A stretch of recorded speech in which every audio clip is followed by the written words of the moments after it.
نام بھی اعلیٰ ہے، اگر سبب دیکھ تو تب بھی اعلیٰ ہے، اگر حکمتیں دیکھ تو تب بھی اعلیٰ ہے۔ میں یہی بات کہتا ہوں، میرے خدا کے نام الہ کو دیکھ لے، تجھے کوئی نقطہ نظر نہیں آئے گا۔ میرے محمد کے نام محمد کو دیکھ لے، تجھے نقطہ تب بھی نظر نہیں آئے گا۔ کبھی لوگ نقطے کو عیب سمجھتے ہیں، پتہ یہ چلا ہے میرا خدا بھی بے عیب ہے، میرا محمد بھی بے عیب ہے۔ میرا محمد بے عیب کیوں نہ ہوتا؟ انتخاب میرے خدا کا ہے۔ نبی وہ نہیں ہوتا جسے نبی بنایا جائے، نبی وہ ہوتا ہے جسے نبوت کے لیے چنا جائے۔ ہماری زبان میں بنانے کو الیکشن کہتے ہیں، ہماری زبان میں چن لینے کو سلیکشن کہتے ہیں۔ نبوت وہ نہیں ہے جو الیکشن سے ملتی ہے، نبوت اسے کہتے ہیں جو سلیکشن سے ملتی ہے۔ اگر الیکشن ہوا، ایم این اے بن کے کوئی اسمبلی میں گیا، کل کو یہ اگر غلط حرکت کرتا ہے، حکومت والے کہہ سکتے ہیں فیصلہ آباد کے لوگوں یہ نمائندہ تمہارا ہے، ہمارا نمائندہ نہیں ہے، اسے ہم نے نہیں چنا، اسے تم نے چنا ہے۔ لیکن اگر کسی کو حکومت براہ راست بغیر ووٹنگ کے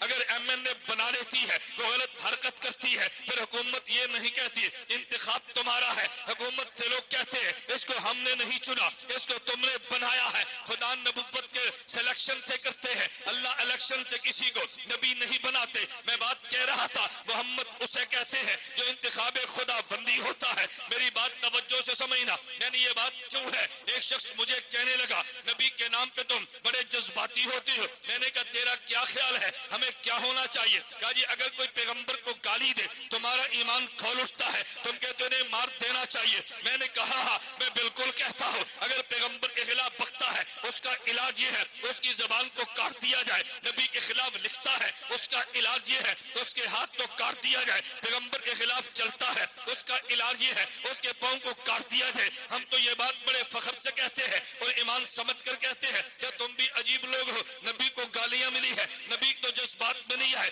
تم جذبات میں کیوں آئے ہو؟ میں نے کہا نبی کو جذبات میں آنا چاہیے بھی نہیں تھا۔ مجھے کہتا ہے جی وجہ کیا ہے کہ جس کو گالیاں دی ہے وہ پر امن بیٹھا ہے اور تم جذبات کے اندر آئے ہو۔ میں نے کہا میں دلیل بعد میں دوں گا، تجھے مثال پہلے دوں گا۔ اگر مولویت کو قائل کرنا ہو دروازہ دلیل کا کھولنا چاہیے، اگر غیر مولویت کو قائل کرنا ہو دروازہ مثال کا کھولنا چاہیے۔ مولویت قائل بالدلیل ہوتا ہے، غیر عالم قائل بالمثال ہوتا ہے۔ میں نے کہا مجھے تم بتاؤ، میں یہاں آپ کے سٹیج پہ کھڑا ہوں، ختم نبوت والے نے مجھے بلایا ہے، میں خود تو نہیں آیا۔ اگر کوئی بندہ کھڑے ہو کے مجھے توہین کرتا ہے، اگر کھڑے ہو کے میرے خلاف کو نعرہ مارتا ہے، اگر کھڑے ہو کے تو مجھے گالی بکتا ہے، تو میں نے تو مسکراتے رہنا ہے اور انہوں نے گرم ہو جانا ہے۔ لوگ کہیں گے عجیب بات ہے وہ پر امن بیٹھا ہے، مولوی عبدالرشید تیرے پیٹ میں کیوں مروڑ ہے، اس کے خلاف تو کیوں بولتا ہے؟ مولانا عزیز الرحمان تمہیں کیا تکلیف ہے؟ مولانا گمن تو نہیں بولتے، تم کیوں بولتے ہو؟ وہ کہیں گے وہ کیوں بولے، وہ آیا نہیں، ہم نے بلایا ہے۔ آج اگر تم نے توہین کی ہے،